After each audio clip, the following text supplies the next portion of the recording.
नमस्कार दोस्तों, मैं अंकुर उपाध्याय स्वागत करता हूं आप सभी का आपके अपने YouTube channel share market analysis में।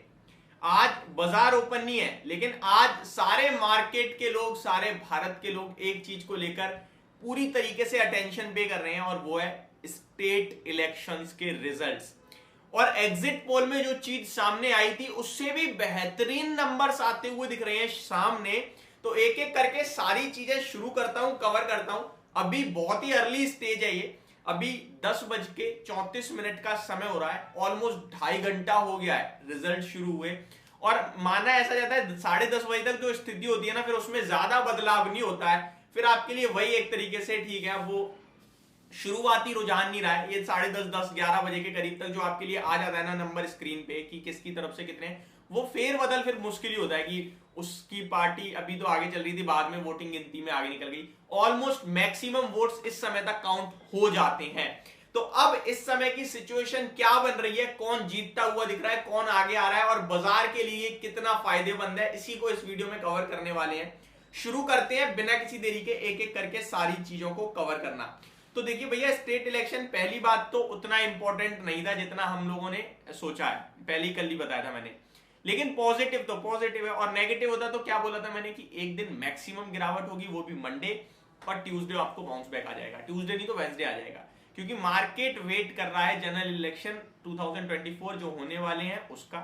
और स्टेट इलेक्शन में अगर पॉजिटिव आया तो मार्केट के लिए तो और पॉजिटिविटी है, नेगेटिव आ गया तो नेगेटिविटी बिल्कुल भी नहीं है। ठीक है जी।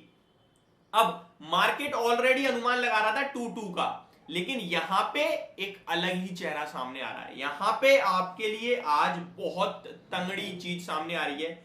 बीजेपी हर जगह सामने से फ्रंट फुट से लीड करते हुए दिख रही है। केवल तेलंगाना एक ऐसी जगह है जहां पे आपके विरोधी पार्टी जीतते हुए दिख रही है, कांग्रेस। देखिए, मैं आपको एक चीज क्लियर कहना चाहता हूं, बाजार को ऐसा नहीं है कि बीजेपी या कांग्रेस से कोई लगाव है, या फिर बीजेपी से या फिर कांग्रेस से कोई हेट है। बाजार को वो चाहिए जो चल रहा है, बस दैट्स इट। इसीलिए मैंने कहा था स्टेट इलेक्शन में, पिछली बार भी जब इलेक्शन थे तो कहीं कोई राजस्थान में कांग्रेस थी, लेकिन देश में तो बीजेपी थी ना, तो उससे कोई फर्क नहीं पड़ रहा था बाजार को। बाजार का मानना है कि मेन पर्सन जो है वही रहना चाहिए, वही पार्टी रहनी चाहिए जो मार्केट को लीड कर रही है। ठीक है जी। तो इसीलिए स्टेट इलेक्शन का उतना ज्यादा इंपॉर्टेंट नहीं था। बट स्टेट इलेक्शन में जब ज्यादा तरफ से वही आ रहा है जो बाजार चाहता है, तो फिर उस पर पॉजिटिव रिएक्शन बनता है, नेगेटिव नहीं बनता था। अब आ जाता हूं, मैं अपडेट दे दूं पहले आपको। वैसे तो आप सभी खुद ही देख रहे होंगे, मध्य प्रदेश में 230 सीटों में से करंटली, जो मैंने जस्ट अभी अभी चेक करा है एबीपी के माध्यम से, वहां 160 सीट्स जो है बीजेपी पे जाती हुई दिख रही हैं, और केवल 67 कांग्रेस पे हैं और 3 अदर्स पे हैं। ये क्लियर दर्शा रहा है इतना मार्जिन ऑफ गैप ये चेंज नहीं होने वाला है, और यहां पे क्लियर कट बीजेपी आ रही है। वहीं दूसरी तरफ राजस्थान में पासा पलट गया है। पिछली बार जो कांग्रेस थी अभी वो चेंज हो गई है, और यही इतिहास कहता है उनका। इतिहास तो अभी तक योगी जी नहीं पलटा है कि यूपी में कंटिन्यू दूसरी बार आके, अदरवाइज यूपी में भी हर बार चेंज होता था। उन्होंने कहा कि अब हमारे, हम पलट देंगे, पलट दिया उन्होंने। और यहां राजस्थान की बात की जाए तो यहां भी पलट गया है फिर से एक बार, पासा नहीं, जो सरकार होती है वो घूम गई है। 199 सीट में से बीजेपी के पास 120 है, जिसमें से कांग्रेस के पास 66 है, और अदर्स 13 आती हुई दिख रही है। यानी कि यहां भी बीजेपी फ्रंट फुट से लीड कर रहा है और पूरी बहुमत से लीड कर रहा है, ऐसा नहीं है कि छोटी मोटी चीज है।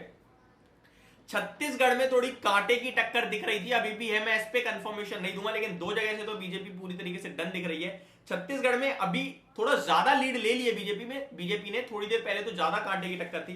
करंटली छत्तीसगढ़ में 90 सीट में से 48 बीजेपी पे आ गई हैं और 40 कांग्रेस पे हैं, 2 अदर्स पे हैं। तो ये ऊपर नीचे जरूर हो रहा है, बट अभी बीजेपी 8 सीट से आगे हो गया है, लेट्स सी।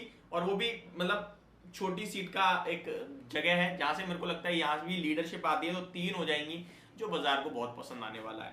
वहीं तेलंगाना की बात की जाए तो यहाँ पे कांग्रेस आता हुआ दिख रहा है आपको। टोटल 119 सीट्स में से 65 कांग्रेस के पास है, बट बीआरएस तेजी से लड़ रहा है। लग ऐसा रहा था एग्जिट पोल में कि बीआरएस आएगा, लेकिन बीआरएस के पास 46 है, कांग्रेस पे 65 है, और बीजेपी पे केवल 2 सीट है यहाँ पे।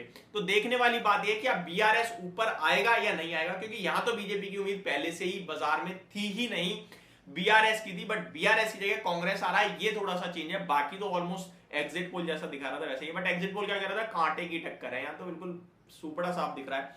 तो ओवरऑल देखा जाए तो बाजार इसको पूरी तरीके से थम्स अप देने वाला है, मार्केट इसे पसंद करने वाला है, मेरे को ऐसा लगता है। तो ये चीजें बहुत ही पॉजिटिव है। प्लस आपके लिए डाउ जोन्स भी काफी अच्छी तेजी के साथ बंद हुआ था, गिफ्ट निफ्टी 400 के पार दिख रहा है। ये सारी चीजें ऐसा दर्शा रही हैं कि कल मार्केट एक 100 पॉइंट्स तक की गैप अप ओपनिंग के बाद कैसा मूव करता है वो देखने वाली बात है, लेकिन कल तेजी की उम्मीद हमें ज्यादा लगा के चलनी चाहिए। तो ये अभी की फ्रेश अपडेट है। होप आपको सारी चीजें समझ में आ गई होंगी। Thank you so much for watching this video. Have a great day guys.